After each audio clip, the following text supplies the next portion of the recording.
Hello friends, ఈరోజు 5 పదాలు చిటికలో నేర్చేసుకుందాం. మొదటిది ఇంజంక్షన్ అంటే నిషేధ ఆజ్ఞ. ఇంజంక్షన్ అంటే ఇది ఒక కోర్టు ఆర్డర్ అన్నమాట. ఆర్డర్ని ఆదేశం అంటారు కదా. సో ఇంజంక్షన్ అనేది ఒక కోర్టు ఆదేశం. ఇది ఒక పార్టీని నిర్దిష్టంగా నిరోధిస్తుందన్నమాట. ఎలాంటి చర్యలు తీసుకోకుండా నిరోధించడాన్నే ఇంజంక్షన్ ఆర్డర్ అని అంటాం.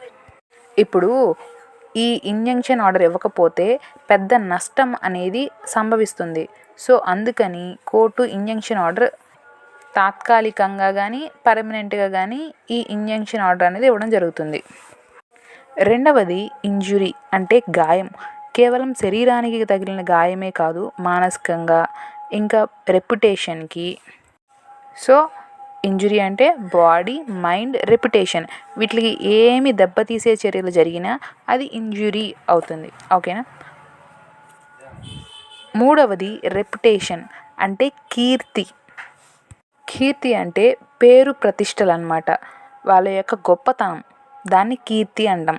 ఇప్పుడు శ్రీకృష్ణదేవరాయల కీర్తి ఆకాశం అంత ఎత్తుకు ఎదిగింది అంటే కీర్తి అంటే ఆయన యొక్క మంచి పేర్లు, ఆయన చేసిన సేవలు చాలా గొప్పవి అని చెప్పడానికి మనం కీర్తి అనే పదాన్ని వాడతాం. సో రెప్యుటేషన్ అంటే వాళ్ళ యొక్క ప్రతిష్ట, కీర్తి. ఓకేనా.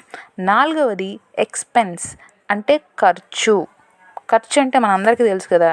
సో చట్టపరంగా ఎక్స్పెన్సెస్ అంటే కోర్టులో కట్టాల్సిన ఫీజులు, ఇంకా సామాన్లు అవన్నీ పంపించడానికి ప్రాసెస్ ఫీజు ఉంటుంది కదా. సో అట్లాంటివి, ఇంకా లీగల్ మ్యాటర్స్లో ఏవైతే కనెక్ట్ అయి ఉంటాయో, ఏదైనా కొనడం అట్లాంటివి ఏమైనా జరిగినా కోర్ట్ కాస్ట్లని, వీటిలన్నిటిని కోర్టుకు అయ్యే ఎక్స్పెండిచర్స్ని అన్నిటినీ కలిపి ఎక్స్పెన్స్ అని అంటారు. ఓకేనా. అంటే మామూలుగా ఎక్స్పెన్స్ అంటే ఖర్చే, కానీ మనం లీగల్గా ఇది లీగల్ వర్డ్గా ఎలా తీసుకుంటాము అని అంటే costs associated with legal proceedings. ఓకేనా. కోర్ట్ ఫీజు అవ్వచ్చు, లీగల్ ఫీజు అవ్వచ్చు, సెటిల్మెంట్ కాస్ట్ అవ్వచ్చు, ఇంకా జడ్జిమెంట్లో ఏదైనా పెనాల్టీ అట్లాంటివి ఇవ్వచ్చు, ఇంకా ప్రొఫెషనల్ ఎక్స్పెన్సెస్ అవ్వచ్చు. సో ఇవన్నీ ఎక్స్పెన్సెస్ అవుతాయి. ఐదవది రిసీవర్ అంటే రిసీవరే అంటారు. Receiver is an independent person appointed by A court to manage property or finances during a law suit. ఇప్పుడు ఒక ప్రాపర్టీ కోర్టులో ఉందనుకోండి, ఆ ప్రాపర్టీకి సంబంధించి ఎలాంటి నిర్వహణలు, ఆ ఆస్తిని పోగొట్టడం కానీ లేదా ఇప్పుడు రెంట్స్ కలెక్ట్ చేయడం అట్లా అన్నీ చేయకుండా పార్టీస్ని కోర్టే ఒక పర్సన్ని, రిసీవర్ అంటారు అతన్ని అపాయింట్ చేసి ఆ ఆస్తికి సంబంధించినవన్నీ నువ్వు భద్రపరచు.